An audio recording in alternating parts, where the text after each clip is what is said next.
Boa tarde, pessoal. Sejam muito bem-vindas e bem-vindos ao canal a serviço da administração, o canal que você sabe que sempre te mantém atualizado sobre trabalho, negócios e gestão. Bom, meu nome é Thiago Batista, sou organizador de eventos e apresentador aqui dos webinars do CRA São Paulo. Vou passar aqui alguns recados iniciais para vocês e a gente daqui a pouquinho já vai direto para o assunto. Já anotei aqui, tem muita gente chegando. Boa tarde, Yasmin Garcia. Boa tarde, Daniela Antonelli. Boa tarde, Luciana Helena. Boa tarde, Carlos Salvino. Muita gente chegando. E eu quero saber de vocês, quem que está aqui no nosso canal pela primeira vez? Já vai deixando aqui no chat, coloca a cidade de onde você está nos assistindo. Se você é ou não um profissional, né, que atua com inteligência competitiva e uso de dados. Se você está aqui hoje só para aprender sobre esse assunto, né, se atualizar, já vai trazendo aqui para a gente essas informações, para a gente até bater um papo aqui também, porque a produção liberou hoje, ela falou que eu posso conversar um pouquinho com vocês. E falando em conversar com vocês aqui, se você está aqui hoje pela primeira vez, não deixe de fazer parte aqui do nosso time de mais de 23 mil inscritos no nosso canal. Tenho certeza, se você está aqui acompanhando, é porque você é uma pessoa que investe na sua carreira, que quer sempre estar atualizada, né? Então, inscreva-se no nosso canal. Aperte aqui embaixo no botão, inscreva-se. Tenho certeza que vocês vão gostar, porque ao longo do ano a gente produz muitos conteúdos, conteúdos de qualidade e com muita responsabilidade. Conto muito com a participação de vocês, combinado? Estou dando uma olhada aqui. Ó, Luciana Helena é docente no Centro Universitário de Rio Claro, São Paulo. A Michele Alencar, de São Bernardo do Campo, seja bem-vinda, Michele. A Cássia já está falando que quer aqui participar do grupo já, do GI, que aí, pessoal, já tem gente interessada em participar do grupo, muita gente chegando, a gente fica muito feliz com a participação de vocês. Acredita aí que tem muita gente aí que com tudo que está acontecendo no nosso país, em home office, né? Então, às vezes tem aquela pessoa que está trabalhando aí, vendo esse vídeo aqui escondido do chefe, é isso aí, tem que focar em conhecimento. A galera que de repente está aí no trânsito, né, se deslocando no transporte público, está todo mundo aqui presente. Ó, a Ellen Henry de Salto Grande, boa tarde, João Vitor também, seja bem-vindo. Até agora parece que eu não vi ninguém que já trabalha na área. Vão colocando aqui, pessoal, para a gente ir conhecendo o perfil de vocês e para os nossos especialistas também acompanharem, tá bom? Então, se vocês também gostaram aqui desse tema que a gente está trazendo para vocês hoje, curte aqui o nosso vídeo, não deixa de curtir o vídeo que vai ajudar a gente a alcançar um maior número de pessoas. Você que está chegando aí e tem colegas que se interessam por esse assunto, já compartilhe o link aqui também nos grupos de WhatsApp, vamos alcançar o maior número possível aí de pessoas. Partindo para a parte de avisos, primeiro, a questão do certificado. Hoje você tem direito em emitir o seu certificado desde que você tenha realizado a sua inscrição, e lá no finalzinho do evento a gente vai colocar um link, que é um link que você coloca o seu CPF, dá um enter, pronto, você solicitou o seu certificado e ele chega em até 2 dias úteis. Mas importante, às vezes esse certificado vai direto para spam, porque talvez seja a primeira vez que você recebe um certificado. Para que isso não ocorra, é só adicionar o remetente app.online@crasp.org.br aos seus contatos que está resolvido, já vai direto para a sua caixa de entrada principal. Tá legal? Estou vendo aqui, Suelen Oliveira chegando, boa tarde, Suelen. Elane Cardoso, seja bem-vinda. A Mari Matos falou que trabalha no Guarujá, São Paulo. Fernando Luiz da Silva, estudante de administração. Seja bem-vindo, Fernando. A gente sempre recebe com muito carinho aqui os nossos estudantes de administração. Rogério Ferreira, de São Paulo. Bom, muita gente chegando. Agradeço demais a audiência de vocês. Gente, lembrando que esse vídeo aqui ele é gravado, então se vocês não conseguirem assistir na íntegra por algum motivo, depois vocês conseguem acessar esse vídeo e até compartilhar, né, com os amigos aí. Se não conseguir compartilhar agora, depois vocês compartilham, tá combinado? O assunto de hoje vocês já sabem qual é, né? A inteligência competitiva e o uso de dados. E aí, gente, será que esse assunto é importante ou não é? Muito, né? Mas muito. Aqui na nossa equipe, o gestor, o Daniel aqui, quando a gente vira e fala para ele, olha, Daniel, tem aqui alguns dados que a gente analisou para te passar, o olho dele até brilha, né? Porque como é importante os dados hoje em dia, né? E não adianta também só ter dados, a gente precisa transformar esses dados em informações, né? Como isso é necessário. E é nesse contexto também que os nossos especialistas aqui vão dizer se eu estou certo ou errado, que vão trazer um conhecimento para vocês. Mas quem é que vai trazer esse conhecimento para vocês? O CRA, lá em dezembro de 2020, criou um grupo de excelência em inteligência competitiva, que é composto por especialistas no assunto, e eles estão marcando aqui o lançamento desse grupo com esse webinar. Para começar aqui esse assunto, eu vou chamar o nosso vice-coordenador desse grupo para falar um pouco mais sobre o grupo para vocês, que é o administrador Aguinaldo dos Santos, ao qual eu já dou boas-vindas e desejo um ótimo evento. Seja bem-vindo, Aguinaldo. Muito obrigado, Thiago. Muito obrigado pelas boas-vindas. Obrigado por ter dado esse start para todos nós aqui.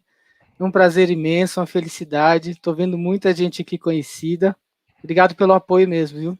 Que isso, Muito agora legal. é contigo. Tá bom. Então, vamos lá.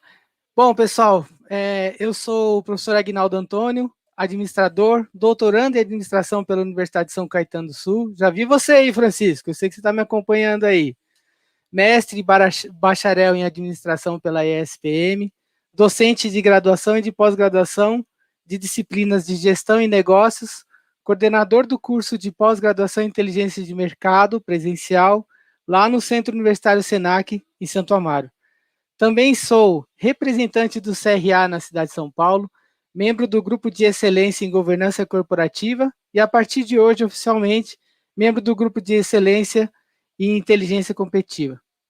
É um prazer estar aqui representando os diversos profissionais que estão formando esse grupo de excelência e tem como objetivo de produzir conhecimento sobre inteligência competitiva e inteligência de mercado. Inteligência competitiva e inteligência de mercado estão se tornando essenciais para os administradores porque contribuem no processo de levantamento e aplicação de informações dentro da atuação de mercado, antecipando também tendências e identificando oportunidades, servindo como um direcionamento para qualquer negócio que deseja atingir o público-alvo de maneira satisfatória, além de promover um direcionamento das estratégias que serão adotadas para se chegar a esse ponto e ultrapassar os concorrentes.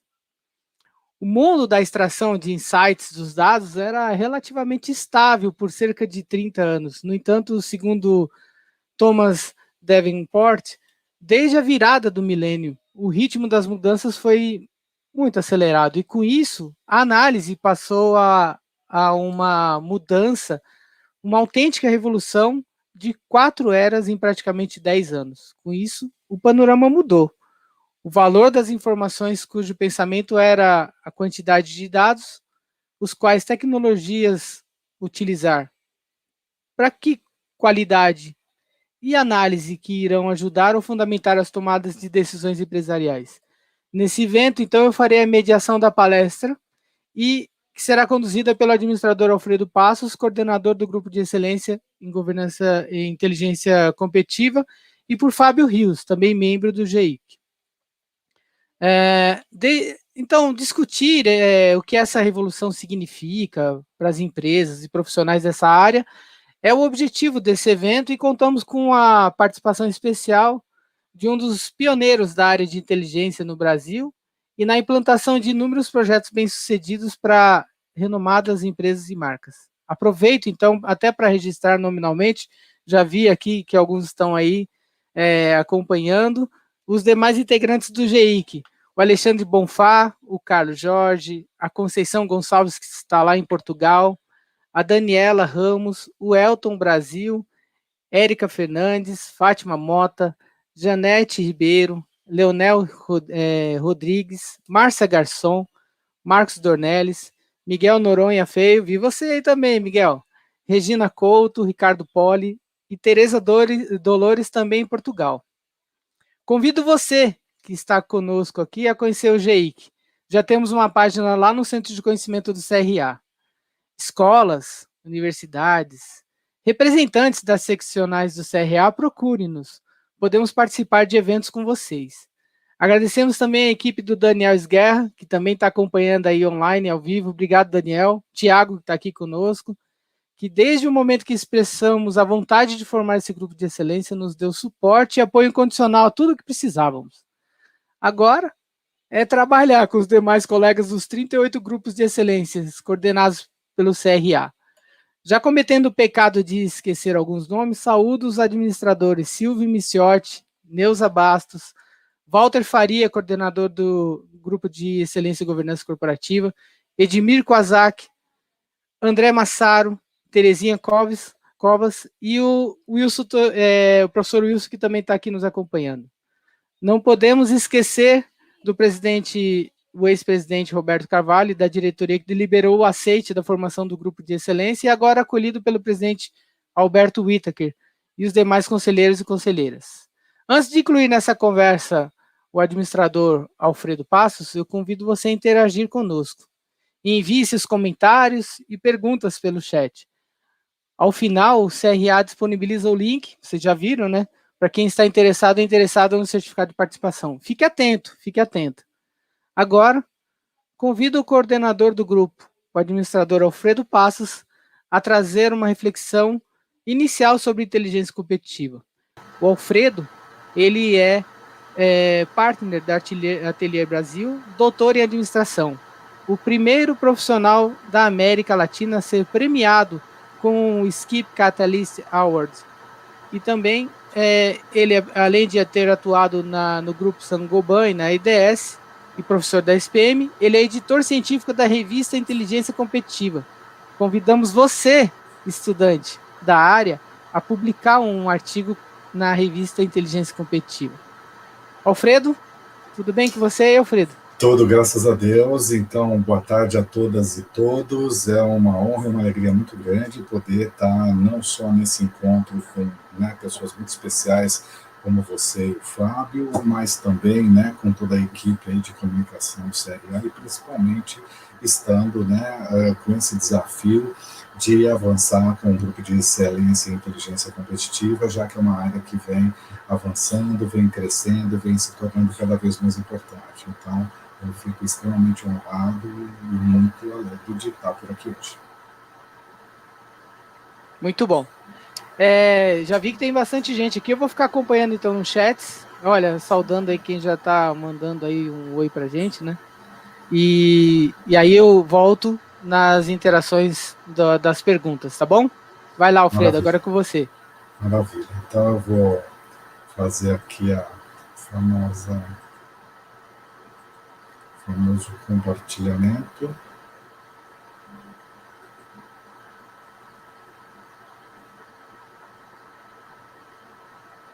Já deu para visualizar?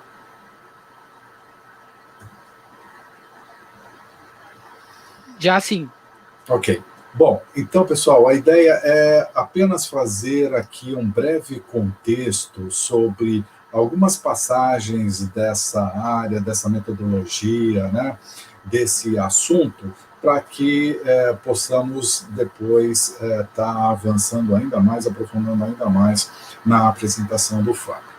Então, o que eu gostaria de ressaltar para vocês é que, de uma certa forma, existem algumas correntes, alguns teóricos, que estudam esse tema há algum tempo. Existe o que a gente chama a linha americana, a linha europeia, e dentre essas opções, não tem o que é certo e o que é errado, apenas tem opções, nós optamos pela linha americana. Ou seja, nós estamos ligados a uma associação internacional, que é a SCIP, a Strategic Competitive Intelligence Professionals, cujo link está aí, scip.org, que desde 1986 vem apresentando esse tema, vem desenvolvendo teorias, metodologias e apresentando as melhores práticas. E também, durante todo esse período, que já se vai aí 35 anos, houve também uma evolução, não só nas ideias, como também no conceito. Lá em 1986, quando a SCIP foi fundada, ela foi fundada por 3 grupos de profissionais. Um que é o grupo acadêmico, professores, especialmente ligados à área de estratégia, como Michael Porter e outros, a área de governo, ou seja, as agências governamentais americanas, FBI, CIA e etc., e um grupo de profissionais que trabalhava nessa área de marketing e especificamente observando o ambiente externo. E em 86 era muito forte a questão da análise de concorrência, de competição, e veio então uma definição de um colega nosso, Larry Kahner, que definiu então, né, esse processo sistemático de coleta, de análise de informação, mas já falando de concorrentes e também já falando em tendências gerais dos negócios, ou seja, inteligência competitiva, como foi traduzido no português, não é uma única atividade a de ficar analisando somente a concorrência. Passado todos esses anos e já chegando em 21, eu coloquei até a própria frase em inglês para não haver nenhum tipo de confusão ou até algum tipo de má interpretação. A Skip avançou com o conceito e hoje os profissionais que fazem parte dessa comunidade são profissionais de inteligência extremamente focados na questão da estratégia e a entrega é sobre insights e sobre as melhores práticas para justamente a empresa escolher como é que ela pode crescer e se transformar. Ou seja, ao longo de todo esse nosso tempo aqui, vocês vão ver que realmente a competição, a concorrência foi uma parte do trabalho, mas hoje não é mais a única. Hoje tem muitas outras partes que são também analisadas por esse profissional. E aí, exatamente, apenas então somente para relembrar, né, e aí tem o site, quem tiver maior interesse, maiores informações, é o skip.org para ver. O que eu gostaria de passar rapidamente, só para ser uma espécie de um esquenta, é uma pesquisa que acabou de ser apresentada da PwC a respeito do que os presidentes pensam em termos de perspectivas nesses tempos de pandemia. E isso é também para solidificar essa ideia de que inteligência tem de ser algo que vai analisar, que vai monitorar muitos outros assuntos. Essa pesquisa da PwC, que é a 24ª, saiu agora em março de 2021. Primeiro, a questão, existe um otimismo. Os presidentes acreditam que a economia será mais forte no Brasil, apesar de tudo que está acontecendo no mundo inteiro. Então, vem aí uma boa notícia. Aí, depois, como isso vai ficar disponível, eu, obviamente, não vou ficar lendo todos os slides e somente chamando a atenção, que é esse um pouco o objetivo do momento, para não cansá-los. Na questão das ameaças consideradas aí nos riscos estratégicos, o que é que esses presidentes estão olhando? Estão vendo que existem ameaças cibernéticas, os vazamentos todos que nós estamos vendo, né, reflete bem isso, a disponibilidade de competências essenciais, o que efetivamente, então, faz a diferença para a empresa, distúrbios na cadeia de abastecimento, vocês estão vendo falta de entrega de embalagens, falta de entrega de peças para a fabricação de automóveis, e claramente um assunto que vem ganhando aí muita atenção no mundo, que são as mudanças climáticas e os danos ambientais. E com isso, fez com que esses presidentes começassem, então, a pensar que o importante agora é a ampliação na crença da eficiência operacional, crescimento orgânico, né, pensar em novos produtos e como é que se impulsiona a expansão, principalmente para os próximos 12 meses. Ou seja, agora, o mais longo que nós podemos pensar é efetivamente 12 meses, aí, na opinião deles.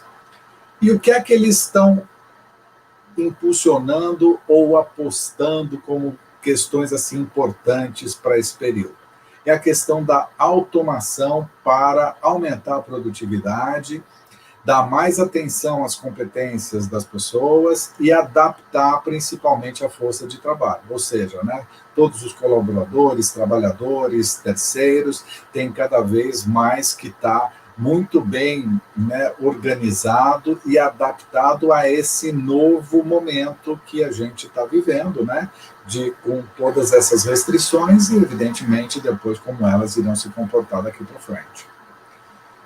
E quais são as mudanças assim, e os investimentos que eles pensam em fazer para os próximos anos em função justamente da crise do Covid-19? Então, o que ganha extremamente importância na cabeça desses presidentes é a transformação digital, depois liderança e desenvolvimento de talentos, aí a segurança cibernética, eficiência de custos, pesquisa e desenvolvimento, a sustentabilidade, programa de crescimento orgânico, investimentos de capital, reestruturação da cadeia de investimento e publicidade e desenvolvimento da marca. Uma grande consideração aqui que vem se percebendo, que é o que aponta essa pesquisa da PwC, é que as mudanças climáticas estão se tornando cada vez mais importantes, e isso também na cabeça dos presidentes. Então, se antes o percentual de preocupação estava em 14% no caso de 2020, já para 2021 já está em 35%, ou seja, o desafio da mudança climática é claramente um ponto que afeta as empresas. E sobre esse ponto de vista, e principalmente sobre essas questões aí das mudanças planejadas nos investimentos, é que é isso que chama a atenção e que deve ser, por sua vez, a atenção de um profissional que trabalha na área de inteligência. Ou seja, a competição um dia e ainda faz parte do trabalho, mas não é só isso. Tem muitos outros temas, porque quem a gente vai apoiar em termos de tomada de decisão é exatamente um grupo como esse de presidentes e diretores.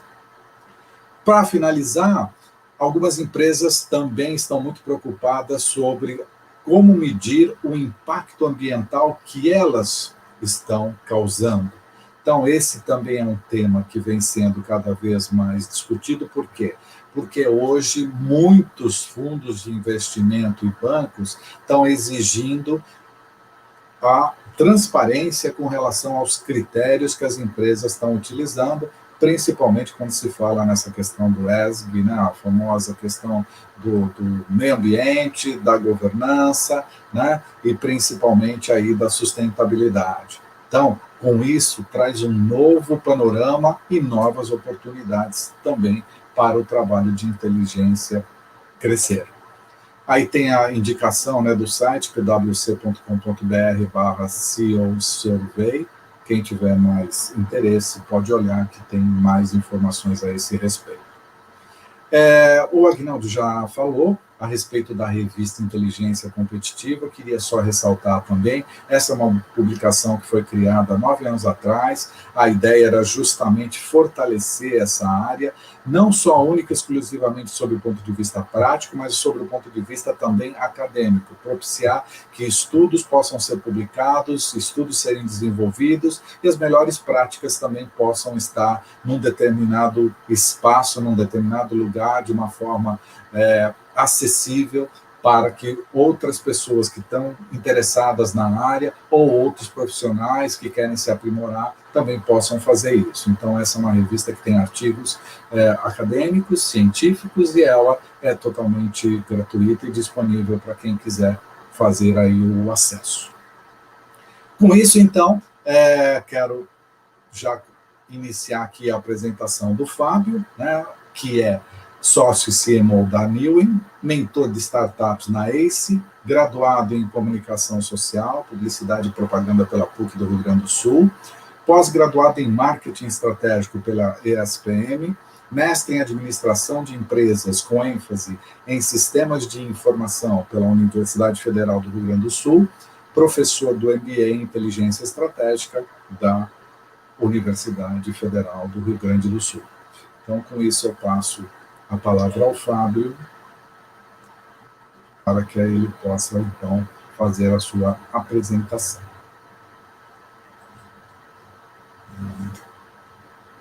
Em primeiro lugar, o meu áudio já está... Vocês já estão me ouvindo? Não? Sim. Então, muito boa tarde. Obrigado pela introdução e principalmente pelo convite para estar aqui com vocês hoje.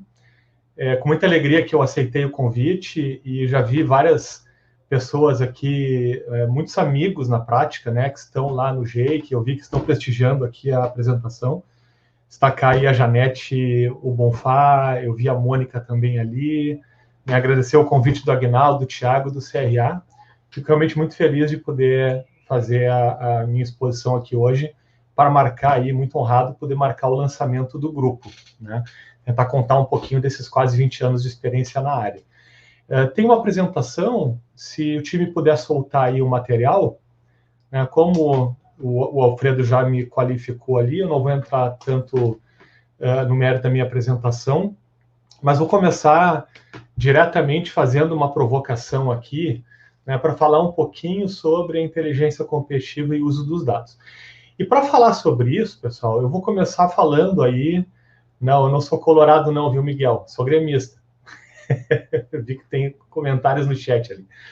Mas vamos lá. Tem aqui... Eu vou começar contando uma historinha para vocês, de que há pouco tempo atrás, né, esse planeta aqui, ele era repleto de animais que conviviam, né, de alguma maneira, competindo e coopetindo, né, nesse mercado aqui chamado planeta Terra. Num determinado momento, um asteroide, ele colidiu ao nosso planeta e, de repente, o que a gente acabou recebendo aqui fez com que esses animais que estavam na nossa superfície, eles começaram a correr para todos os lados, sem entender exatamente o que estava acontecendo, fazendo com que ninguém soubesse qual era a melhor alternativa para escapar, né, das consequências que esse meteoro acabou trazendo. E, de repente, um grande vazio, né? Sobre esse grande vazio, a gente, então, teve a oportunidade de criar uma nova civilização, né, criar uma nova espécie aqui, para conseguir reabitar, né, e seguir aqui a liderança da rotina, daquilo que a gente vivia.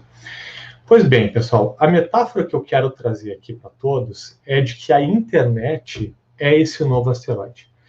E na prática, quando eu falo aqui em internet, o que eu estou procurando me referir é o que a gente vem chamando mais recentemente de transformação digital. Ou seja, o advento da internet, a oportunidade e a realidade que todos hoje nós nos deparamos, né, nessa hiperconectividade, com tudo acontecendo ao mesmo tempo e impactando todos os mercados, mesmo indústrias que não têm nada a ver, ou seja, a gente cada vez mais percebe que a disrupção, né, ou a interrupção desses ciclos mercadológicos, eles acabam acontecendo normalmente por players e por atores que não são daquela indústria, né? A gente tem os exemplos mais óbvios aí, com o Airbnb, com o Uber, né, e vários outros que certamente todos nós poderíamos citar. E aí, na prática, isso fez com que várias daquelas marcas, e algumas delas, vocês observando aqui, vocês conseguem perceber, né, pega uma América Online, que já nasce num contexto digital, ali nos anos 90, né, um contexto baseado na internet, várias dessas, com todas as mudanças que ocorreram, e que na prática seguem acontecendo e transformando todos os mercados e as indústrias e os segmentos que a gente está habituado, eles acabam, de repente, se deparando com novas realidades e o cenário de competição ele acaba modificando absurdamente, né? E isso gera um reflexo que pode ser percebido, inclusive, no mercado, né? A gente pode perceber aqui nesses prints que eu fiz hoje de manhã, para deixar a apresentação bem atualizada, ali embaixo a gente está vendo a General Motors, né? Isso aqui é um print lá do Yahoo Finance, que traz a cotação, né, do papel na bolsa e o valor de mercado, né, o market cap da GM, hoje ele é de 86 bilhões de dólares, né? Ali em cima é a holding do Google, é a Alphabet, que apesar da queda violenta que está passando nesses últimos dias, a gente está falando aqui de uma empresa que tem um valor de mercado de 1,4 trilhão de dólares. A gente está falando de 16 vezes mais uma empresa que é moldada e construída em cima do ambiente de internet versus uma empresa do mundo físico, né, do chamado brick and wall ali, onde a gente tem uma série de ativos, uma série de plantas industriais, uma série de tangíveis que a gente não encontra necessariamente no Google. Isso faz com que a gente perceba essa diferença toda, por exemplo, no impacto de valor do mercado. Pois essa mesma transformação digital, ela fez também com que o tempo que determinados negócios levam para atingir um volume grande de usuários tenha se reduzido muito na linha do tempo. Esse exemplo aqui traz o telefone, né, que levou 74 anos para atingir 50 milhões de usuários. A gente teve o rádio levando 38, o computador levando 16, 13 anos para televisão, 5 para o celular, 4 para a internet, 2 anos para o Skype, e para quem recorda um movimento que foi febre aí há uns 2, 3 anos atrás, talvez um pouquinho mais, a gente teve o Pokémon GO, né, que foi aquele jogo que viciou o planeta Terra muito rapidamente. Ele levou 19 dias para conseguir atingir 50 milhões de usuários. E ele levou todo esse tempo na prática de 19 dias, porque ele só foi lançado na Austrália. Se o Nintendo, quando fez o lançamento, tivesse lançado em todo o mundo ao mesmo tempo, existem estimativas aí de que o Pokémon GO teria atingido esses 50 milhões de usuários, provavelmente em algumas horas.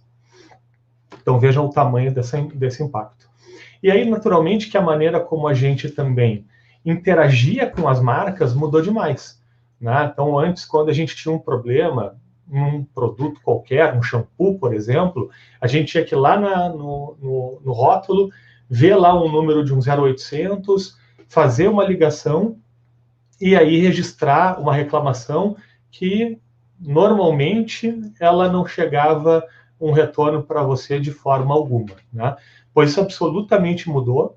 E aí, nos anos 2000, a gente vê reflexos, e aí, no Brasil, a grande expoente foi o Reclame Aqui, continua sendo, e a gente tem vários outros exemplos aí pelo mundo, mas o canal de reclamação, ele mudou, né? E ele gera hoje uma exposição, por conta de estar impulsionado pela internet, em tempo real para qualquer um, né? O que faz com que as marcas deem ainda mais atenção.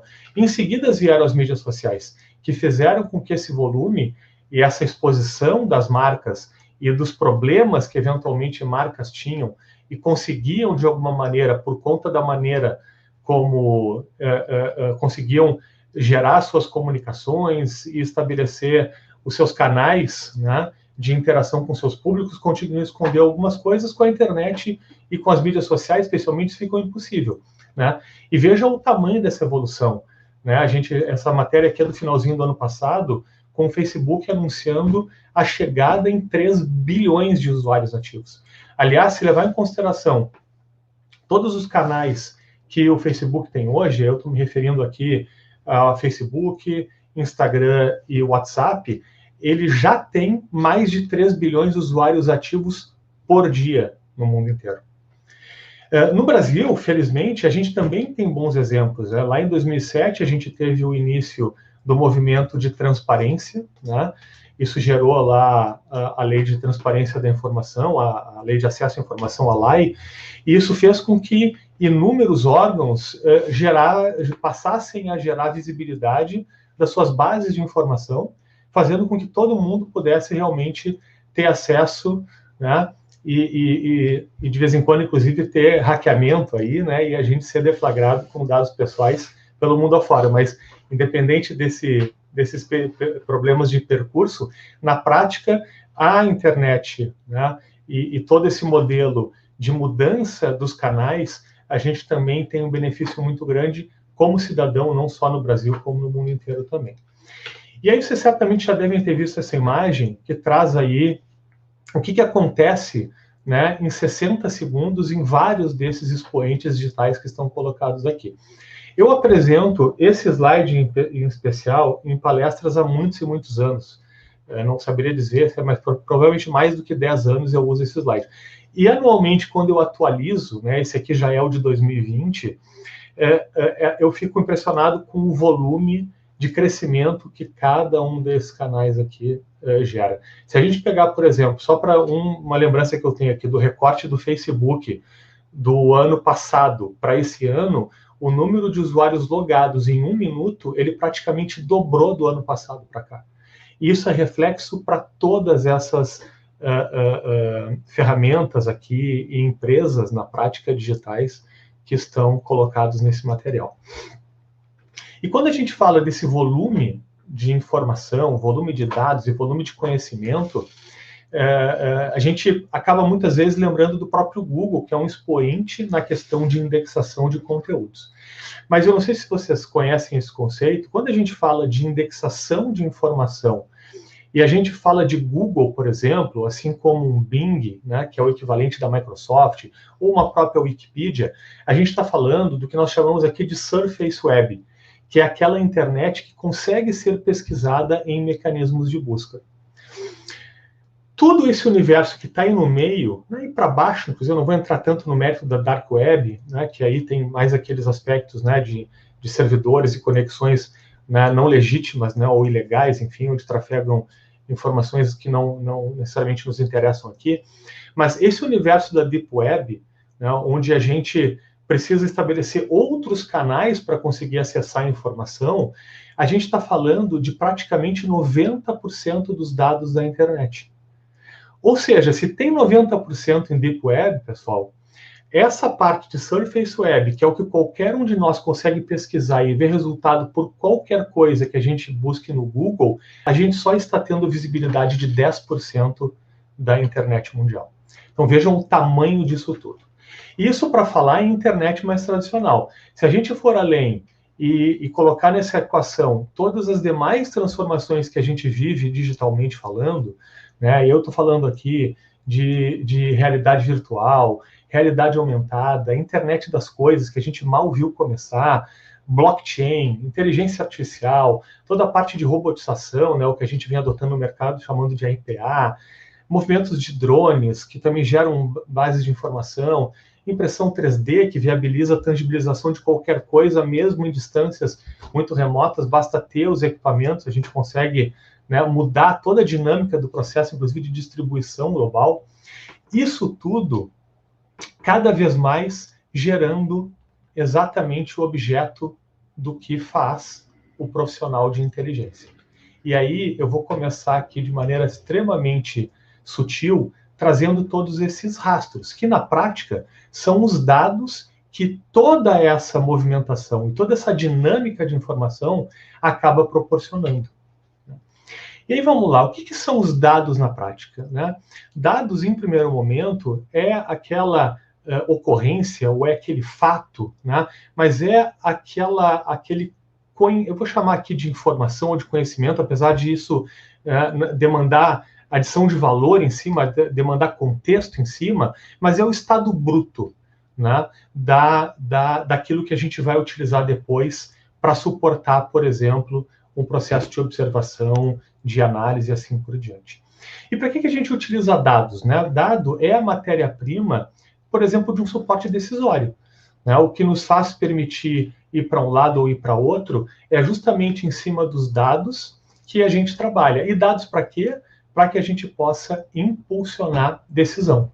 A tomada de decisão, ela precisa ser baseada em dados e cada vez mais. E é daí que vem os conceitos que desdobram essa inundação digital que a gente vive, como, por exemplo, o conceito de data-driven, que está absolutamente enraizado já, e eu vou mostrar isso mais para o final da apresentação. Eu trouxe um estudo do ano passado que mostra o tamanho da adoção, inclusive, desse conceito de data-driven na nossa realidade global, inclusive na brasileira. Né?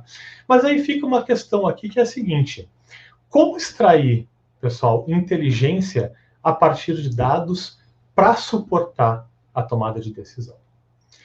E aí vamos lá, a gente aqui está num modelo mais virtual, então não dá tanto para brincar aí com a audiência, né, e pedir para as pessoas provocarem, mas na prática, pessoal, o que faz a gente conseguir extrair conhecimento, não existe ainda outro caminho que não seja o cérebro humano.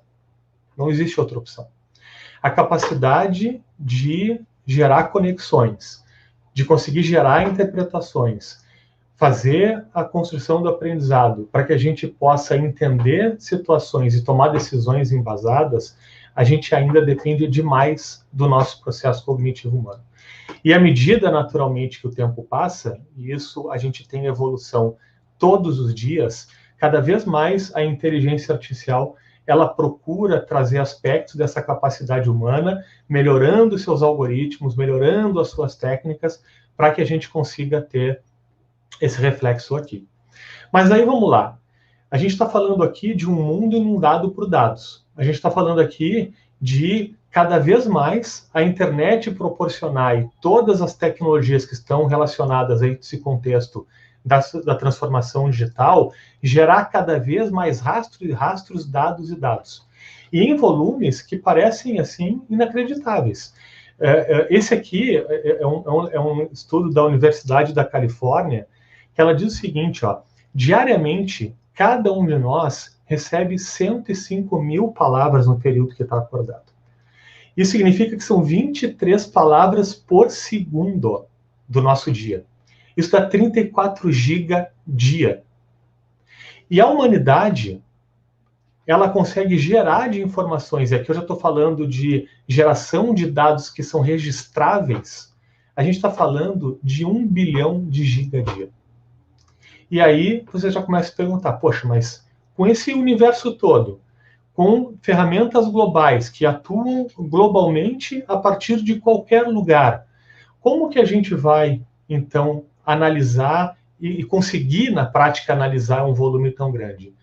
E aí, realmente, a gente precisa sair, né, de um mindset do small data, e aí cabe ressaltar aqui, eu não estou de forma alguma criticando o conceito do small data ou análise baseada nessa metodologia, e para quem gostaria de ter um pouco mais de intimidade com isso, eu recomendo muito o livro do mesmo nome, o Small Data, me foge o autor aqui, se alguém lembrar depois pode colocar no chat para todo mundo, mas, de fato, quando a gente fala de um ambiente transformado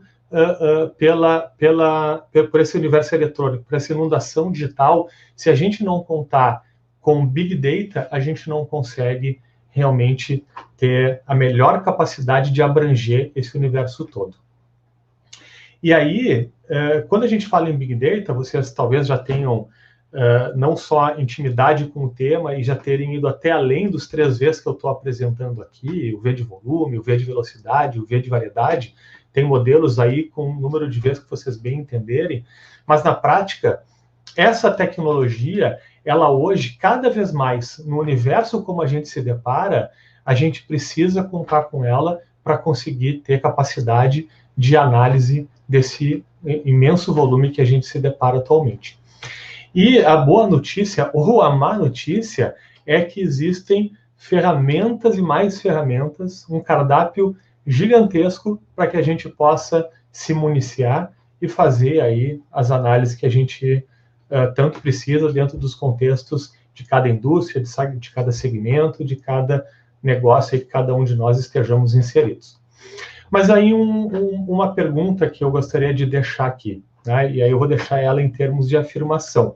Na prática, para que isso faça acontecer, né, para que a gente possa fazer isso efetivamente dar certo, será que não está faltando metodologia? E aí a pergunta de fato que eu faço é, existem metodologias para que a gente possa lidar com um volume de dados tão grande, tão impressionante que a gente se depara?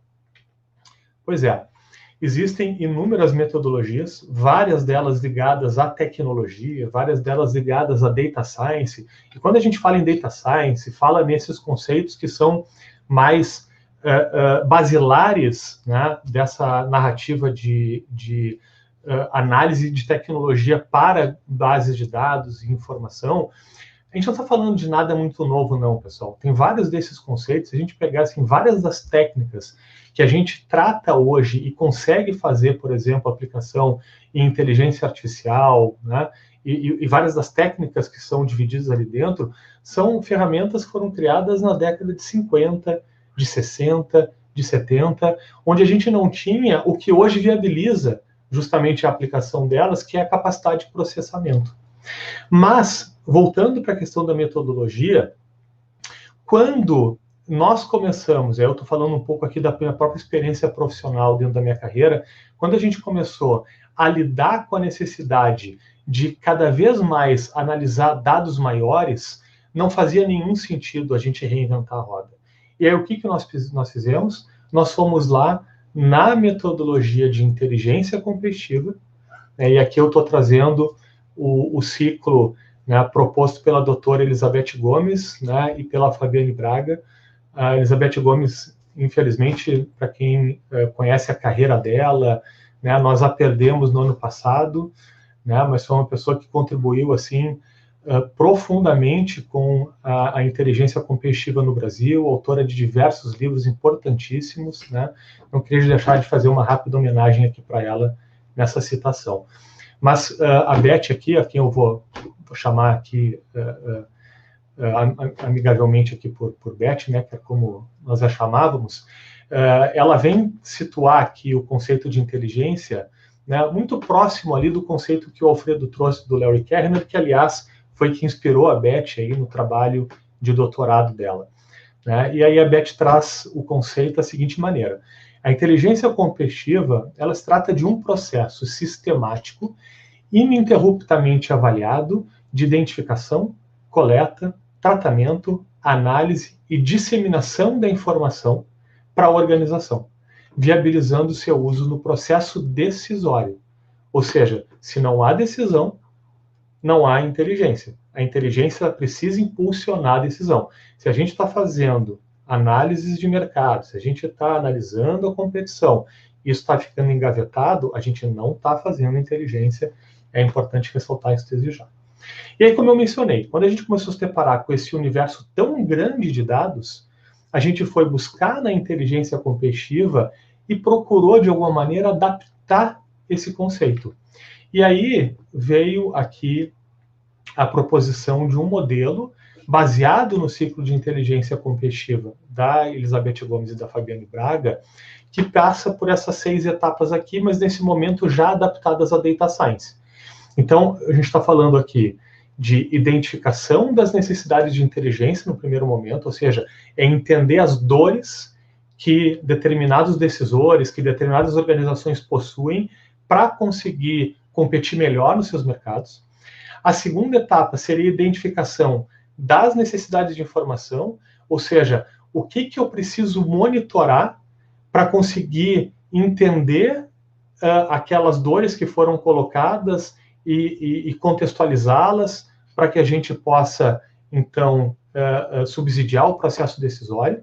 E aí, depois que está muito claro quais são essas dores e que informações eu vou buscar, entram as etapas, basicamente, de processo, né? Processo de coleta, processo de estruturação, organização, as aplicações de modelos de análise e, naturalmente, a disseminação disso, né, para suportar a tomada de decisão.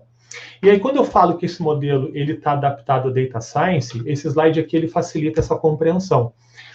É muito evidente, pessoal, que quando a gente vai entender a necessidade de inteligência de um executivo, de um tomador de decisão numa organização, e a gente vai levantar quais são as informações que eu preciso obter para conseguir suportar essa decisão, eu estou falando de uma parte do processo que ela é eminentemente humana. A gente não consegue ainda transpor isso para a ferramenta. Por mais inteligência artificial e técnicas que a gente já possam ter disponíveis no mundo hoje, a gente ainda não consegue a mesma dimensão que o ser humano tem capacidade de fazer sozinho, e de uma certa forma é um alento para todos nós aqui profissionais da área. E aí, naturalmente, que na segunda parte, né, onde eu estou destacando aqui a questão da tecnologia, eu estou falando de planejamento para procedimento de coleta, ou seja, aqui a gente, na medida que já definiu a informação que tem que obter, eu já posso, por exemplo, direcionar robôs para coletar informação, não apenas na Surface Web, mas eu também posso ir na Deep Web para buscar informação, né? Os robôs de coleta, que são tão mencionados aí em processos de captura de dados, em várias das grandes organizações brasileiras, já as adotando, inclusive, para a inteligência, né?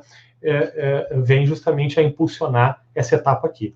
Depois, a questão de estruturação, de organização e de armazenamento diz muito respeito ao preparar a infraestrutura que vai receber esse cabedal de dados, né? Então, de que maneira a gente consegue organizar o recebimento de conteúdos que podem ser estruturados, não estruturados, né? E aí eu vou ter características diferentes para conseguir tratar.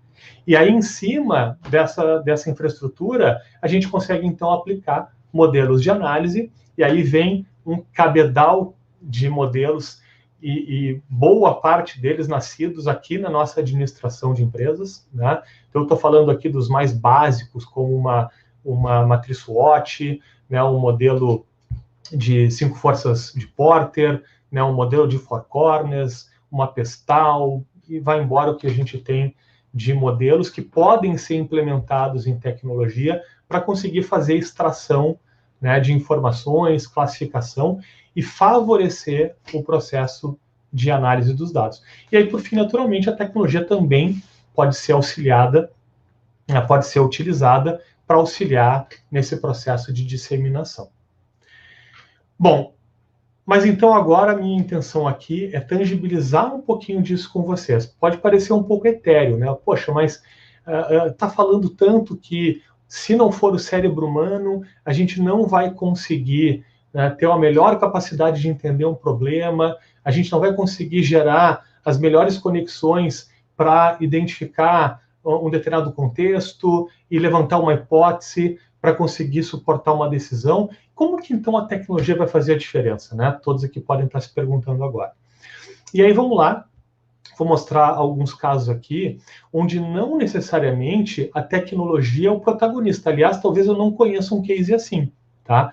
A tecnologia, ela é extremamente necessária, muitas vezes, para conseguir viabilizar a escala que nós precisamos para gerar relações custo-benefício nesse tipo de análise e nas análises aqui que a gente está se referindo em processos de inteligência. Mas vamos lá, sem delongas, eu vou entrar nos cases para a gente começar a falar um pouquinho, só um pequeno estoque para o golinho d'água. Pois bem, então, o primeiro caso que eu quero trazer para vocês aqui, esse caso eu vou acabar mencionando a empresa, aqui eu estou falando da CVC, maior operador turístico do Brasil. É um caso já bastante antigo, mas ele não perde a majestade, de uma certa forma, pela magnitude, o que ele proporcionou para esse mercado. Mas aqui, qual era o grande desafio, né? O objetivo, a CVC, ela nos procurou, né? Todos os casos aqui, eles são aí da Newin, né? Empresa que eu estou. Antes disso, eram cases da Plugar, né? A Plugar fez uma fusão junto com a Newin, né? Então, hoje, a gente traz todas essas competências e esse time para dentro da nossa estrutura. Mas, na prática, quando a CVC nos procurou, lá em 2009, ela tinha recém sido vendida, né, o controle, para o maior private equity, né, do mundo. E, nesse momento, o objetivo era conseguir entender a formação de preço e o impacto do preço nas vendas, né? E existiu uma hipótese, né? A hipótese de que, como a CVC, naquela época, já era o maior player da América Latina, muito provavelmente a maior parte dos acordos com redes hoteleiras e com as companhias aéreas já eram da CVC. O que faria, né, o que fazia, inclusive, com que ela pudesse ter os menores preços de competição. Mas se ela tem essa capacidade, né, de negociar em muito volume com rede hoteleira, com as companhias aéreas, é muito natural pensar que eles possivelmente conseguiam acordos muito interessantes. Não faria sentido, e é o que eles perceberam na época, simplesmente jogar um markup padrão sem levar em consideração a competição. Mas qual era o problema? O problema era o volume, né? A CVC faz voos e tem roteiros e pacotes para o mundo inteiro. né? Cobre aí praticamente todos os pontos turísticos do Brasil, todos os principais pontos turísticos do resto do mundo. Como fazer isso em escala, né? E aí que então nós propusemos desenvolver uma tecnologia que fazia justamente o rastreamento de dados, né? E aí eu estou falando aqui especificamente de ofertas, né? Ou seja, modelo de pacote e preço dos competidores da CVC na internet. Então, fazer a captura lá do site da TAM Viagens, do site da Booking.com, da Decolar, enfim, todos os competidores web, para que a gente pudesse ter informação sistematicamente dessa dinâmica de preço. E aí vocês estão vendo aqui essa primeira tela, que está mostrando para vocês a coleta na linha do tempo. Tudo que é azulzinho são sinalizações de preços que são bons para a CVC. Tudo que é vermelhinho são preços que não são bons. Tá? E aí, a gente fazendo um drill down na ferramenta, a gente conseguia ver aqui um mergulho, por exemplo, no Rio de Janeiro, onde ali cada linha demonstra um hotel específico. Esse aqui é um mergulho em hotel, não é pacote e nem companhia aérea, é um mergulho apenas em hotel, onde a gente tem em cada linha uma rede hoteleira específica, né? E aí vocês estão vendo ali as bolinhas azuis e maiores, né, preços melhores, bolinhas vermelhas, preços ruins, vermelhas maiores, preços muito ruins, sob a ótica do que a CVC gostaria de fazer. E, inclusive, mergulho em hotéis específicos. Então, esse hotel que era comercializado por mais de um player, né, como que isso se dá, a dinâmica de preços entre um player e o outro. E eu vou passar um pouquinho para vocês conseguirem ver na tela inteira, né? A gente tem ali em cima, né, o gráfico de linha que mostra essa flutuação de preço, né, diariamente, inclusive, às vezes, em alguns momentos, mais de uma coleta dia, e embaixo ali os preços por canais, nos competidores monitorados à época, né? E aqui um destaque para os preços da CVC, né? Então, a CVC, ela tem ali a informação de que, em determinado dia, ela é o preço mais adequado, se ela queria manter o posicionamento de preço mais baixo, e ela conseguia fazer aquilo. Mas, qual é a grande vantagem? Ela conseguia ser o preço menor sem necessariamente gerar a distância de preço para deixar dinheiro na mesa para o seu competidor. Ou seja, e eu esqueci de comentar isso lá no início, o grande exemplo que a CVC nos trouxe à época é que um pacote lá em 2009 para Porto Seguro custava R$680 pela CVC. O segundo melhor preço, que era o da TAM Viagens, custava R$1.200. Então, vejam a distância de dinheiro na mesa, efetivamente, que a CVC deixava de cobrar, podendo ainda subir para R$1.199 e ser o menor preço do mercado, né, melhorando as suas margens e assim por diante. E eu mencionei o nome da empresa, pessoal, porque esse case acabou virando público. Ele foi para exame lá em 2011, tá ali a data, né? E esse trecho aqui, que eu acabei destacando aqui para que vocês possam ver, ele mostra o depoimento lá do Sandro Santana na época, né, que explicitou lá que em 8 meses de projeto eles conseguiram perceber a melhoria das margens da empresa em 5% nesse período. Bom, vamos para um outro case aqui para a gente seguir tangibilizando. Esse aqui é um case bastante sui generis aqui, onde a gente pôde receber um desafio de conseguir fazer valuation de negócio sem ter dados internos. E por que isso? Porque o grupo que nos contratou à época, né, um grupo de restaurantes, né, um consolidador do mercado brasileiro, eles queriam poder ter visibilidade sobre determinados requisitos ali, ou determinadas características de players que eles tinham interesse em comprar, mas que eles não tinham informação e não gostariam de fazer a abordagem antes de ter uma visão se faria sentido ou não. E aí, o que nós acabamos fazendo? Eu vou entrar direto na metodologia para vocês conseguirem ver essa conexão, né? Então, problema de negócio dado, né? Isso é importante, como eu mencionei lá, primeiro identificar a dor, né, do decisor. E aí, o que nós fizemos? Basicamente, aplicamos tecnologias dentro daquela camada de Deep Web, ou seja, robôs, para conseguir coletar informação, site de cada um dos estabelecimentos que a gente foi fazer o monitoramento, monitoramento de Love Mondays, agora acabou mudando o nome, né? Não recordo agora como é que se modificou, foi comprado por um grupo de fora, e a gente conseguindo pegar lá dados de remuneração, por exemplo, de profissionais das empresas, coleta em Google, coleta em LinkedIn, coleta em agente imóvel para conseguir saber preços, né, de locação, né, ou de valor de mercado imobiliário das regiões onde aqueles restaurantes que a gente tinha que fazer o valuation, né, as redes que a gente tinha que avaliar, e dados internos aí da Plugar à época também foram utilizados. E aí, o que então, na prática, a gente fez? Né? Os robôs iam buscar os preços, né, ticket médio dos estabelecimentos, lendo os cardápios virtuais, fazer também o levantamento de dados de movimentação dos locais para ver a lotação de loja, tempo de atendimento, tempo que o cliente fica em loja, número de funcionários, salário, assim por diante. E aí, com base de todas essas informações, a gente acabou rodando, né, um gerador de número aleatório, aí é o método de Monte Carlo, né, para conseguir gerar essas simulações de flutuação, né, aí ponderando, né, o valor consumido, pessoas circulando, eficiência, né, ali no tempo de atendimento para conseguir ver o giro, né, e aí a gente rodou isso então em todas as lojas, de cada vez que a gente rodava para cada grupo de restaurante, né, para conseguir fazer um levantamento então de qual poderia ser o valuation daquele negócio. E aí vocês talvez estejam se perguntando, mas poxa, pela Deep Web, fazer levantamento de dados de movimentação dos locais, lotação de loja, tempo de atendimento, né? Como é que isso acontece?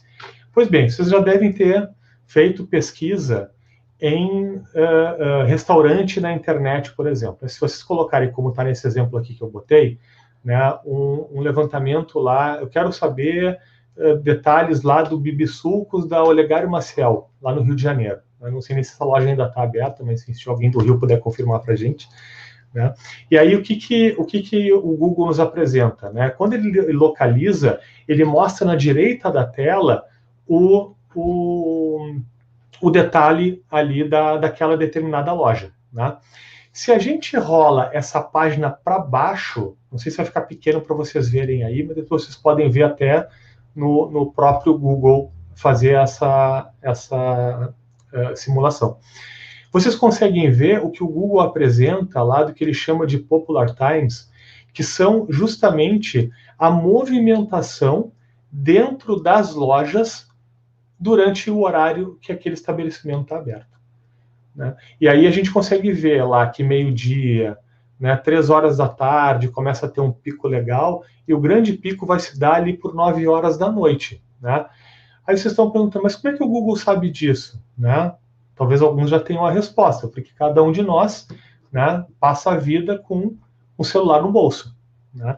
E toda vez que o nosso celular está ligado na internet, a gente fica mandando informação, né, para a Apple, pelo iOS, para o Android, que é do Google, né, para a Microsoft, quando é o sistema operacional deles lá, os chineses e assim por diante.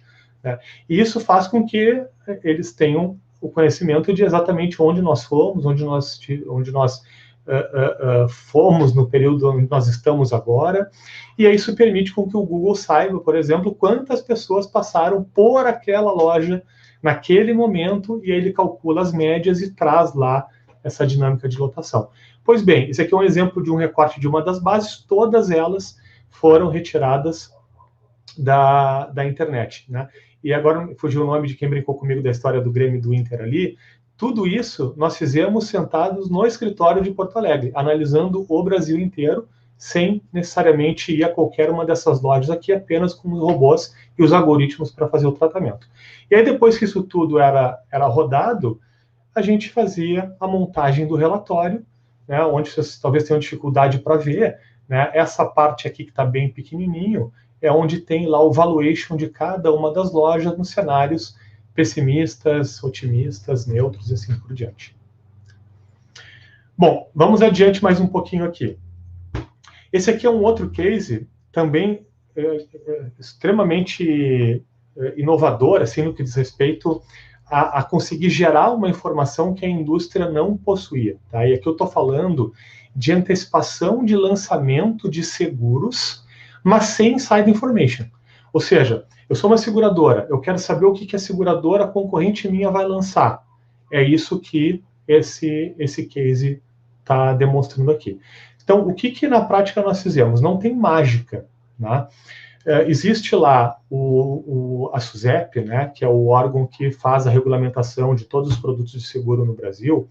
A gente tem a possibilidade. Como é que a gente faz a consulta pública? A gente precisa ter o código, né, do determinado processo e a gente joga esse código dentro dos canais de busca, manda buscar e ele devolve o resultado.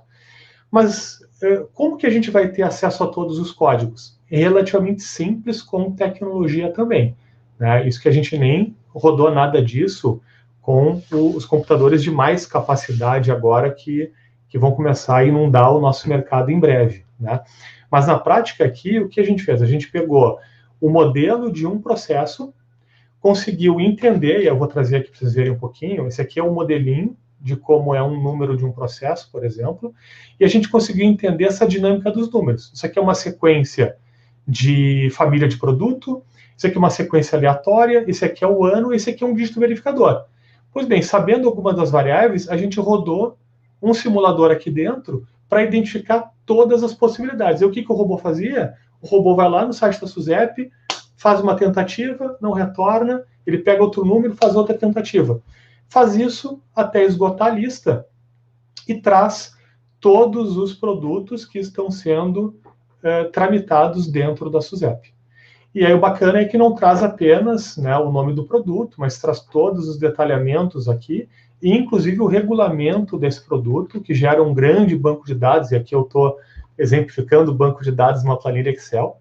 Mas aí, na prática, o que nós, profissionais de inteligência, fazemos? Analisamos esse mundaréu de dados aqui e geramos relatórios simplesinhos como esse aqui, né, que são comparativos de produtos. E aqui, inclusive, tem um depoimento de uma das entregas que foi feita, né, onde aqui nesse depoimento o profissional está dizendo, né, que capturaram 5 produtos sofisticados dos concorrentes antes que o mercado, né, e conseguiram ter acesso à estrutura técnica, podendo trabalhar ali, né, os comparativos e aí, consequentemente, mitigar risco, né, para a sua oferta. Vamos para mais um case. Esse case aqui também é um case super interessante, né, e ele é talvez o mais complexo que a gente já tenha feito até hoje, que tem muito a ver com inteligência comercial, né? E esse case aqui, ele traz a seguinte dor, né, do executivo lá da empresa que nos contratou, que é como construir uma lista de prospecção sem saber quais são os players mais relevantes para eu conseguir visitar primeiro. E aqui eu estou falando especificamente de uma demanda de operador logístico, né, que é um operador logístico integrado a esse cliente aqui. Mas na prática, o que ele queria saber? Ele quer saber quem são as empresas mais importadoras do Brasil, quem são as mais exportadoras, quais movimentam mais, quantos que os prospects dessa empresa vai movimentar, né, ou movimentou no período anterior. Existe sazonalidade nesse processo de movimentação de carga, né, e aí, naturalmente, quem é que ele visita primeiro, né, com quem ele fala lá.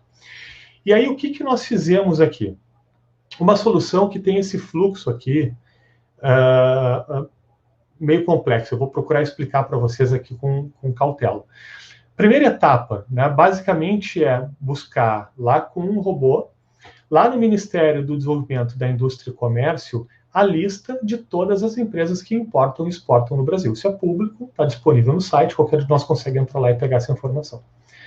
Depois que a gente pega essa lista, que é atualizada mensalmente, a gente roda um script para conseguir cruzar com o sistema, né, o ERP do cliente, né, o CRM do cliente, para que a gente possa cruzar e saber quem são, né, desse volume de importadores e exportadores, já são clientes deste nosso cliente, e aí não precisa a gente abordar.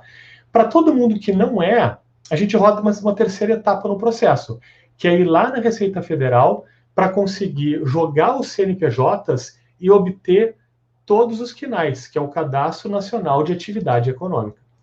Depois que a gente tem as atividades econômicas de todas as empresas, a gente roda um quarto passo nesse fluxo, que é voltar lá nos sites dos órgãos especializados para que a gente possa fazer uma comparação num depara que o MDIC ele disponibiliza, que relaciona os KNAIs com os NCMs, que é a nomenclatura comum do Mercosul para produto. Tá?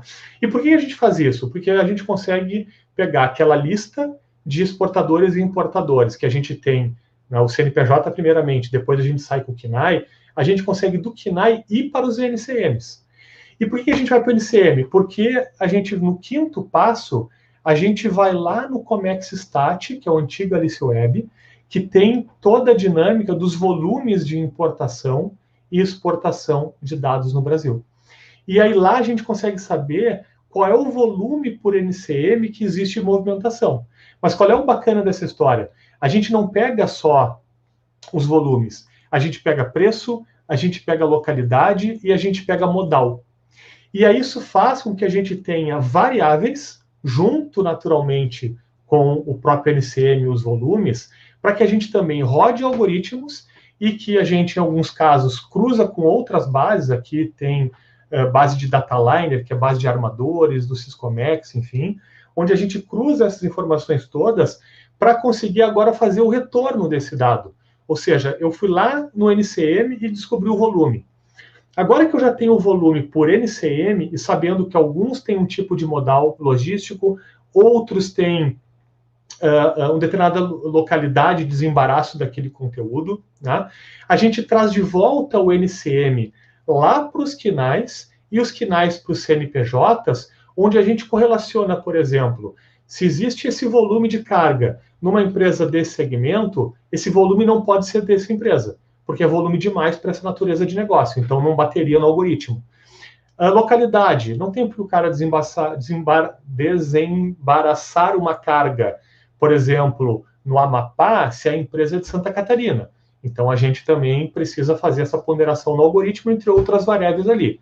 Roda isso tudo e devolve um conjunto de hipóteses de CNPJs e, agora sim, uma lista de prospects com todos aqueles volumes rodados, né, ou desembaraçados no Brasil pela informação que o Comex Stat nos oferece, já com hipótese, né, pela localidade, pelo tipo de carga, modelo, tipo de modal e tal, para conseguir ter uma visão de qual é a empresa que mais movimenta em cada local.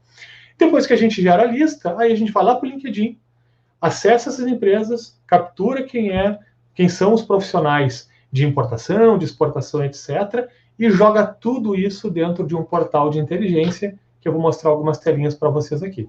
Então, acessando o portal, vocês conseguem ver lá volume de conteúdo por KNAI, por NCM, tem uma visão geográfica, né? Aqui tudo grandes consolidadores, mas a gente consegue fazer um mergulho player a player. Então, aqui a gente está vendo, por exemplo, a Vipal Borracha, que é uma empresa específica, aí tem lá dados dela, né, de endereço, etc., que a gente também consegue capturar nas bases públicas da internet. Quem é essa empresa? Pode pegar no Wikipedia, pode pegar no Facebook, no próprio site da empresa.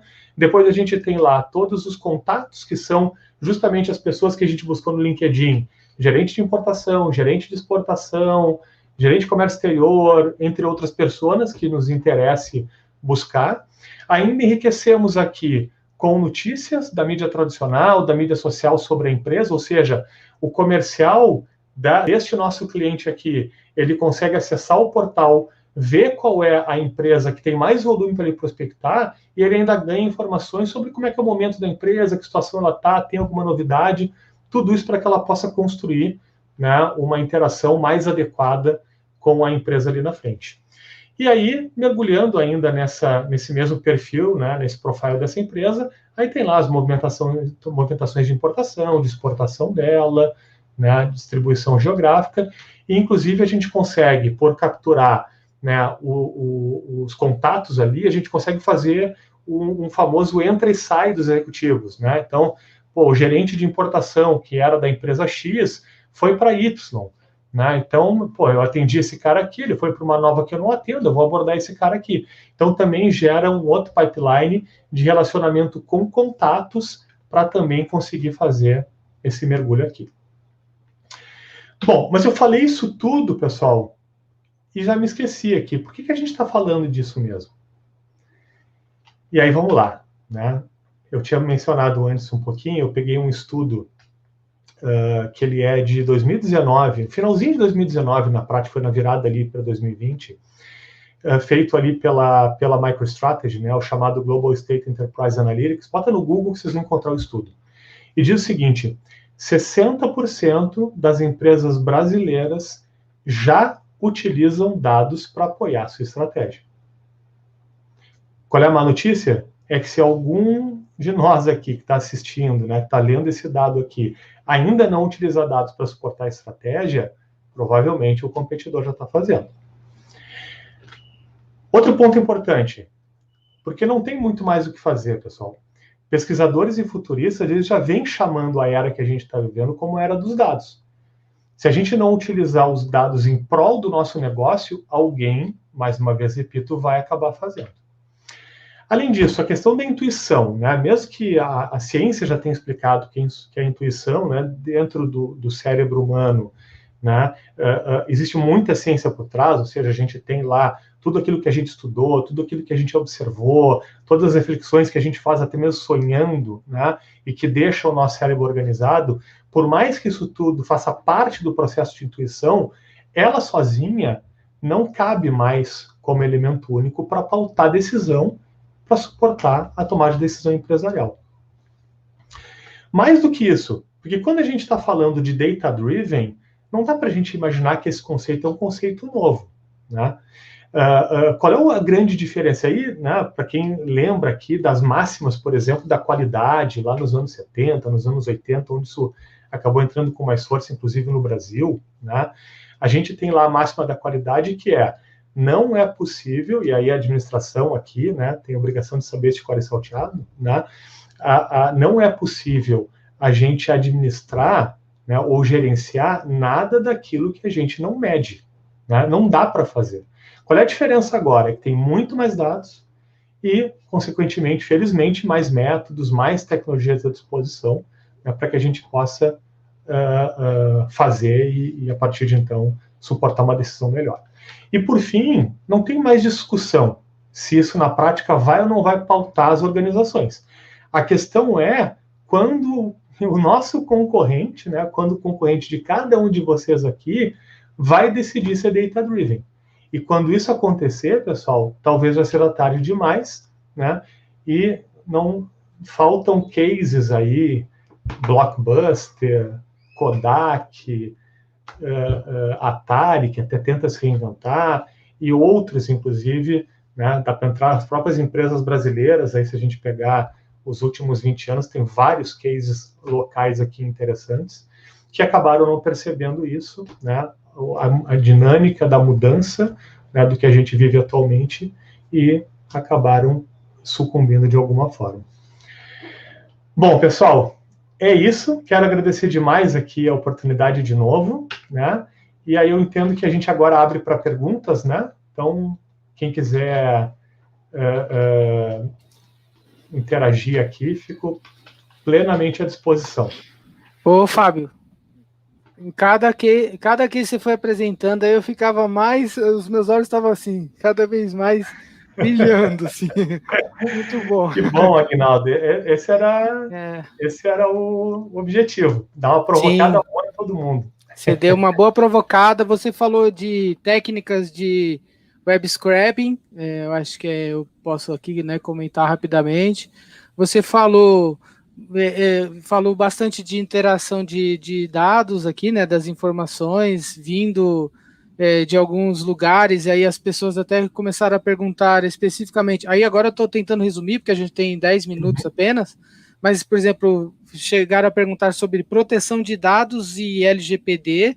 Me perdoe aí o nome dos colegas que me acompanharam, eu anotei todos aqui, daqui a pouco, depois eu também vou copiar o chat, vai ficar gravado aí, o Raíssa, para quem está perguntando.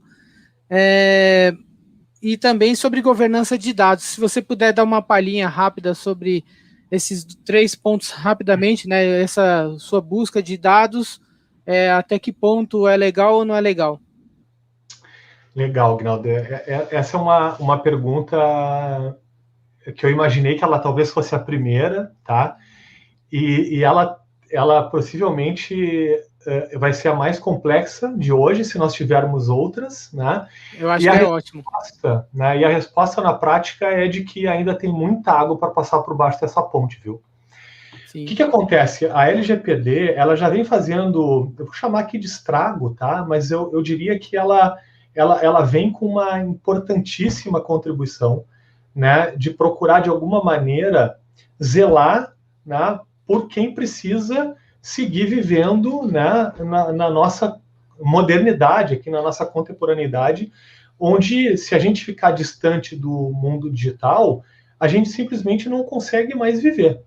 Né? A gente não consegue mais se inserir nos contextos de negócio e assim por diante.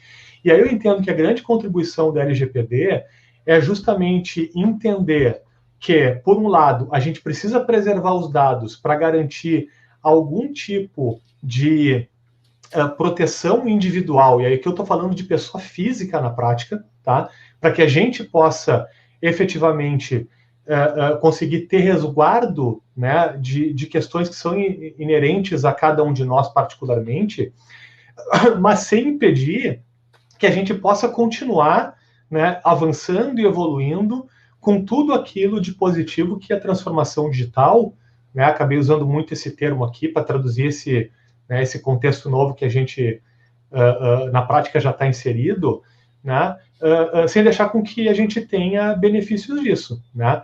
E aí, o que eu entendo aqui, por isso que eu disse que a gente ainda vai ver muita água passar por baixo dessa ponte, é porque tem muito desdobramento novo. Né?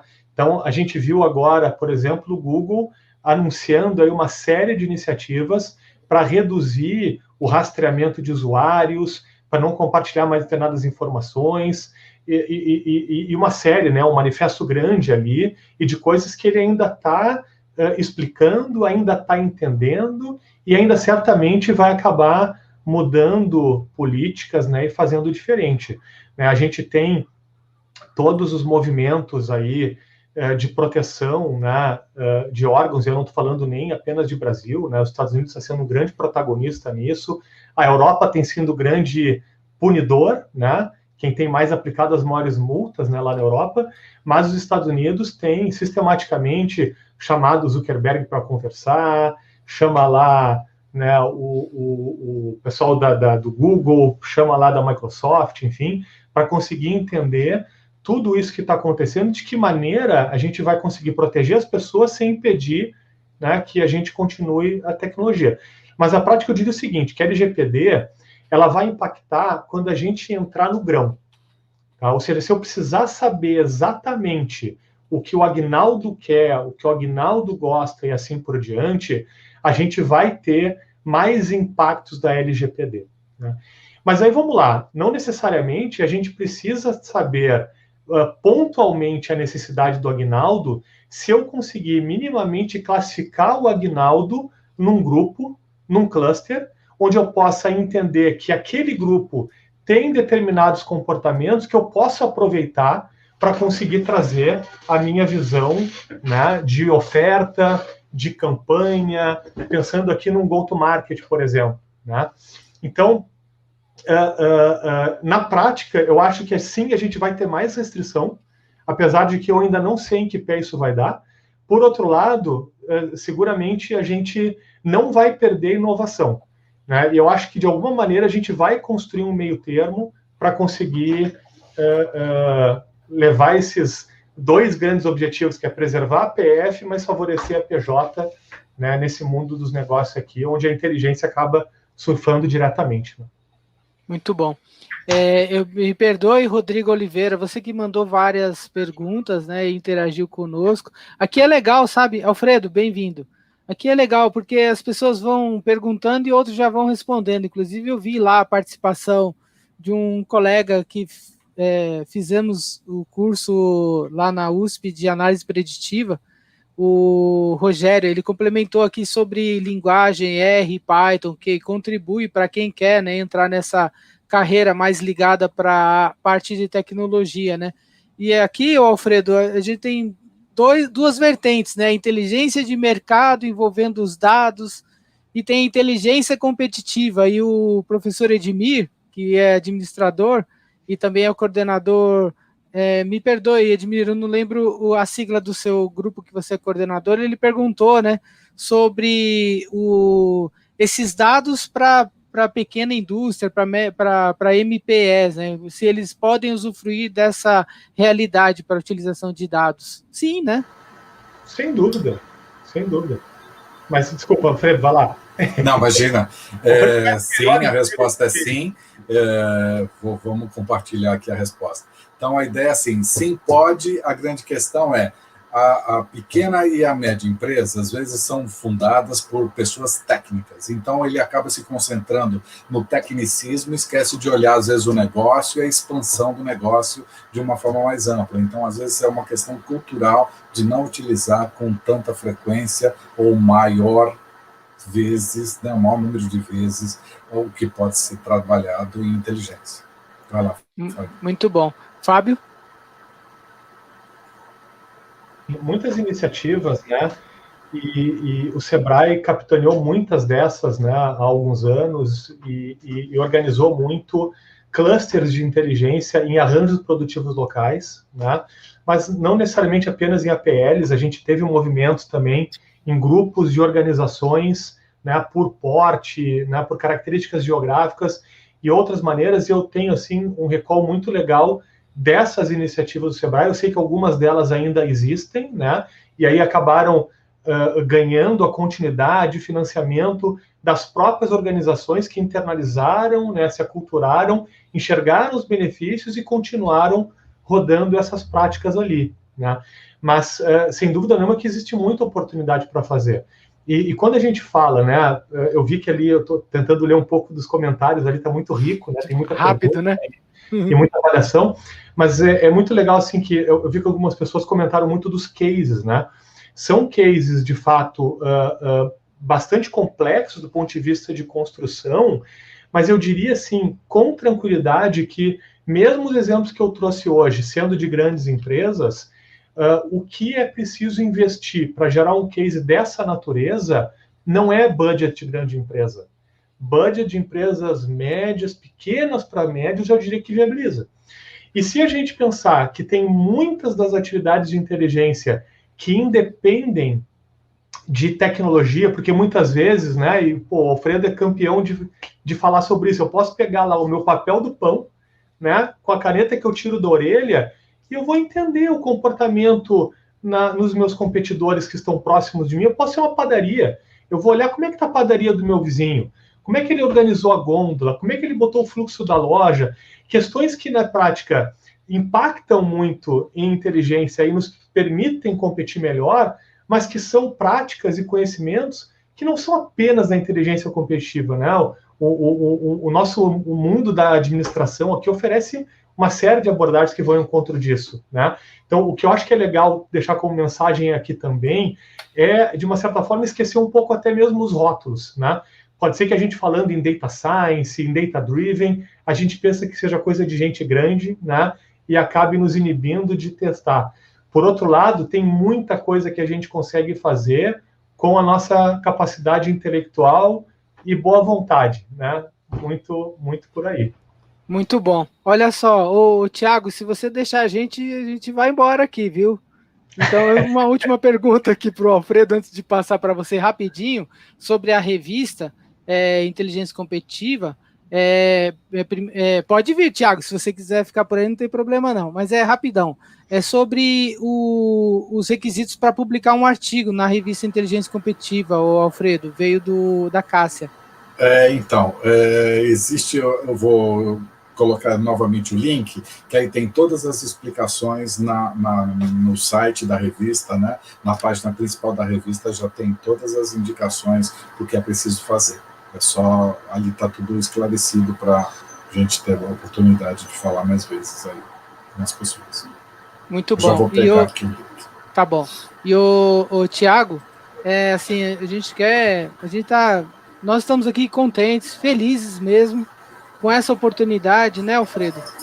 A primeira oportunidade de estar aqui com vocês. Você sabe, já falamos, conte conosco. vamos transformar essa palestra em outras palestras aqui. Tem muitos assuntos, né, Fábio? E já convidamos a todos e todas para acompanhar o nosso grupo do GI, que vamos criar sim uma fanpage, como alguém já comentou. Em breve comentaremos, disponibilizaremos para vocês. E também repositório de dados, repositório de slides de apresentações também, quando poderemos distribuir alguns dos materiais que nós falamos a respeito ou falaremos adiante, tá bom? Nem todos os materiais nós podemos aqui chegar e deixar disponível para todas e todos, tá certo, Thiago? É isso. Muito obrigado, Thiago. Alfredo, é isso, né? Ih, o Thiago tá mudo aí.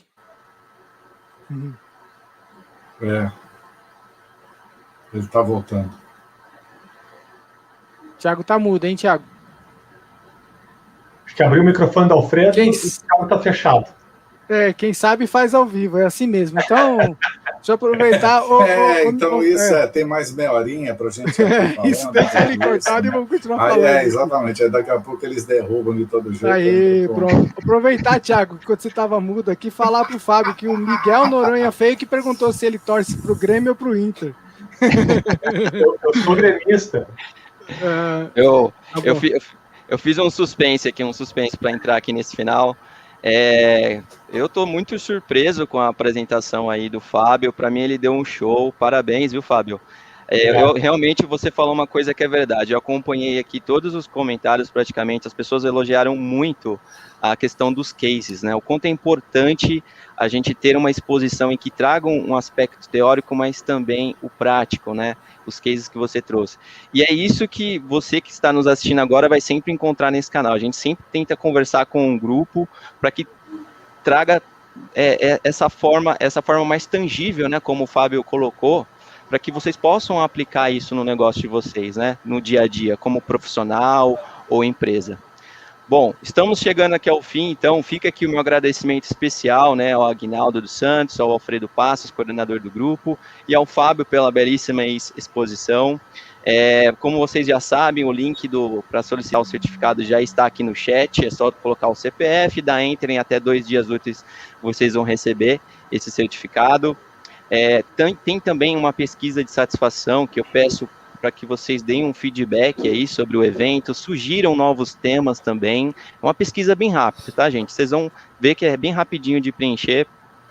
E também não podia ir embora também antes de dar mais uma dica para vocês, né? Eu sou adepto ao Instagram, eu uso muito lá, tem todas as empresas, entidades que eu sigo, e é uma forma rápida de a gente ter acesso a informações, né? E o CRA está presente nessa rede, é muito forte o nosso perfil criativo, tem sempre conteúdos relacionados à administração, à profissão. Então, a minha dica é, siga lá o CRA também no Instagram, para que vocês tenham acesso rápido à nossa agenda de eventos, né, a tantas outras coisas que a gente produz, a notícias, informações. Fica aqui a minha dica, é CRA_SP, pega o celular aí rapidinho, digita lá e venha fazer parte também dessa rede social. E se você não é inscrito nesse canal, também faça inscrição, venha fazer parte do nosso time. Como eu disse, né, são mais de 23 mil pessoas que participam nesse canal. Então, fica aí evidente, né, a qualidade aqui desses conteúdos que são produzidos, sempre com muita responsabilidade, para ajudar a vocês a alavancarem as suas carreiras, a melhorarem a gestão das suas empresas, tá bom? Então, vou aqui me despedir de algumas pessoas. A Jaís e a Adriana falou excelente palestra, o Bruno Roberto também agradeceu, muitos elogios, a Luzia aqui parabenizando, enfim, agradeço demais a audiência de vocês, e fica aqui o meu até logo para vocês acompanharem os nossos eventos aí, a nossa agenda de eventos. Um grande abraço, obrigado por tudo. Tchau, tchau. Tchau, obrigado. Tchau, obrigado. O Conselho Regional de Administração de São Paulo nasceu em 1969 com a missão legal de regulamentar e fiscalizar o exercício da então nova profissão. Fiscalização essa que assegura, a partir do registro, que empresas e profissionais atuem com ética e boas práticas no mercado. No entanto, desde sempre o Conselho se propôs a ser bem mais do que isso. O CRA São Paulo é a casa do profissional e do estudante da administração.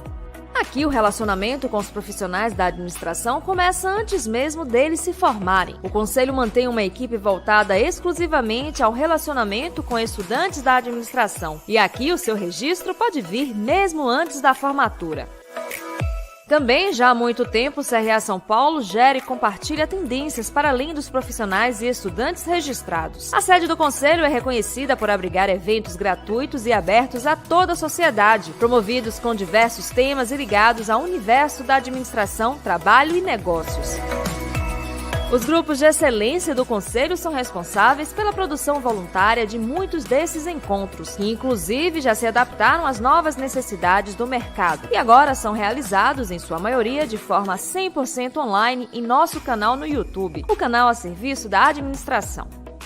Por falar em informação, há 35 anos o CRA São Paulo mantém sua comunicação com a comunidade através da revista Administrador Profissional, que recentemente adotou a sigla ADM Pro. A revista é enviada às casas dos profissionais registrados e também disponibilizada digitalmente no portal admpro.crasp.gov.br. Outro meio de comunicação é o podcast ADM Cast, que de forma dinâmica e ágil aborda os principais acontecimentos e tendências da área. Não podemos esquecer que a nossa presença também é marcante nas principais redes sociais, ampliando a cada curtida ou compartilhamento a nossa participação no mundo digital.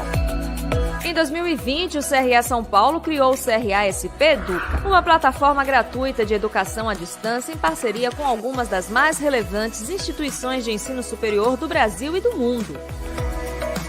A extensão da Casa do Administrador é o portal do CRA São Paulo. No crasp.gov.br, os profissionais, de forma rápida e intuitiva, têm acesso a dezenas de serviços online que facilitam o dia a dia deles. A carteira de identidade profissional, por exemplo, pode ser emitida em poucos cliques, inclusive na versão digital, que tem a mesma validade legal da impressa. A expressão a serviço da administração adotada pelo CRA São Paulo vai muito além de ser apenas um slogan. Ela representa o maior propósito do Conselho e se fortalece ainda mais quando se alinha a outros objetivos. Não foi à toa que, em 2016, o Conselho se tornou signatário do Pacto Global da ONU, iniciativa vinculada a princípios universais nas áreas de direitos humanos, trabalho, meio ambiente e anticorrupção. Falando em promoção da cidadania, na sede do Conselho existem unidades de órgãos públicos e privados que oferecem gratuitamente diversos serviços que vão desde acesso a vagas de estágio até a resolução de conflitos judiciais. Um resultado da parceria do CRA São Paulo com o Sindicato dos Administradores no Estado de São Paulo, que também criou o Clube de Serviços SAESP-CRASP, um portal de ofertas e benefícios exclusivos para os profissionais da administração. É impossível, em poucos minutos, descrever uma história de décadas. Mas até aqui deu para conhecer um pouco de tudo que o CRA São Paulo realiza. O suficiente para afirmar que a Casa do Profissional da Administração está a serviço dos seus profissionais e estudantes, do avanço e inovação da ciência administrativa, do bem-estar social e ambiental, mas que, sobretudo, está a serviço e em defesa da sociedade.